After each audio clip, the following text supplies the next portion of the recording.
కొన్ని నెలల క్రితం జరిగిన ఆంధ్రప్రదేశ్ అసెంబ్లీ ఎన్నికలలో తెలుగుదేశం, జనసేన, బీజేపీ కూటమి ఎంతటి విజయాన్ని నమోదు చేసిందో దేశం మొత్తం చూసింది. జనసేన అధినేత పవన్ కళ్యాణ్ కూటమి విజయంలో కీలక పాత్ర పోషించారు అని చెప్పడంలో ఎలాంటి అతిశయోక్తి లేదు.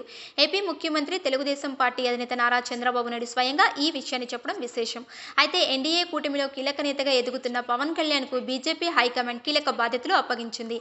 మహారాష్ట్ర అసెంబ్లీ ఎన్నికలలో భాగంగా కొన్ని చోట్ల ప్రచారం నిర్వహించాలని బాధ్యతలు అప్పగించడంతో పవన్ కళ్యాణ్ మహారాష్ట్రకు వెళ్లి ప్రచారం చేశారు.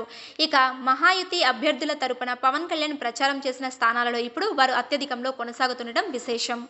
మహారాష్ట్ర అసెంబ్లీ ఎన్నికల ఫలితాలలో ఎన్డీఏ కూటమి విజయం దిశగా దూసుకువెళుతుంది. బీజేపీ, షిండే శివసేన, అజిత్ పవార్, ఎన్సీపీ కలిసి మహాయుతి కూటమికి పోటీ చేయగా ఆ కూటమి ఇప్పుడు గెలుపు ఖరారు చేసుకుంటుంది. ఈ నేపథ్యంలోనే మహారాష్ట్రలో మహాయుతి కూటమి తరపున ప్రధానమంత్రి నరేంద్ర మోదీ, కేంద్ర మంత్రుల దగ్గర నుంచి అనేక మంది ప్రచారంలో పాల్గొన్నారు.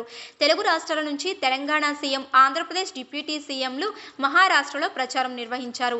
ఈ క్రమంలోనే జనసేన అధినేత, AP deputy CM Pawan Kalyan ప్రచారం చేసిన చోట్ల మహాయుతి కూటమి అభ్యర్థులు లీడ్లో కొనసాగుతున్నారు. మహారాష్ట్రలోని అనేక చోట్ల పవన్ కళ్యాణ్ ప్రచారం చేశారు.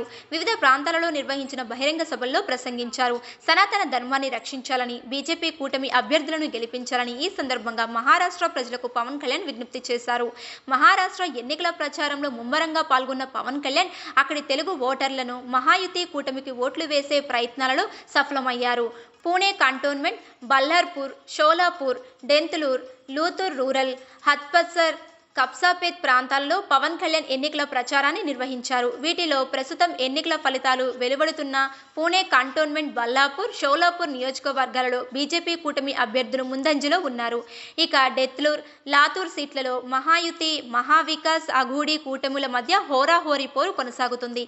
ఈ స్థానాలలో కూడా మహాయుతి అభ్యర్థులదే విజయమని పేర్కొంటున్నారు. ఇక పూణే కంటోన్మెంట్లో బీజేపీ అభ్యర్థి కాంప్లే సునీల్ ధ్యానోదేవ్ 35,000కు పైగా ఓట్ల మెజారిటీతో ఉన్నారు. బల్లాపూర్లోని బీజేపీ అభ్యర్థి సుధీర్ సచ్చిదానంద్ దాదాపు 25,000 ఓట్ల ఆధిక్యంలో ఉన్నారు. హత్సాపూర్లో ఎన్పీసీ క్యాండిడేట్ చేతన్ విఠల్ తుపే 20,000కు పైగా మెజారిటీతో కొనసాగుతున్నారు. కస్బాపేట్లో బీజేపీ అభ్యర్థి హేమంత్ నారాయణ్ రసానే 20,000కు పైగా ఓట్ల ఆధిక్యంలో ఉన్నారు. డెగ్లూర్లో బీజేపీ అభ్యర్థి అంతాపూర్కర్ జితేష్ రావు సాహెబ్ 25,000కు పైగా ఓట్ల మెజారిటీతో ఉన్నారు. ఇక చివరిగా లూతూర్ రూరల్ స్థానంలో బీజేపీ అభ్యర్థి రమేష్ కాశీరాం కదర్ దాదాపు 30,000 ఓట్ల ఆధిక్యంలో ఉన్నారు.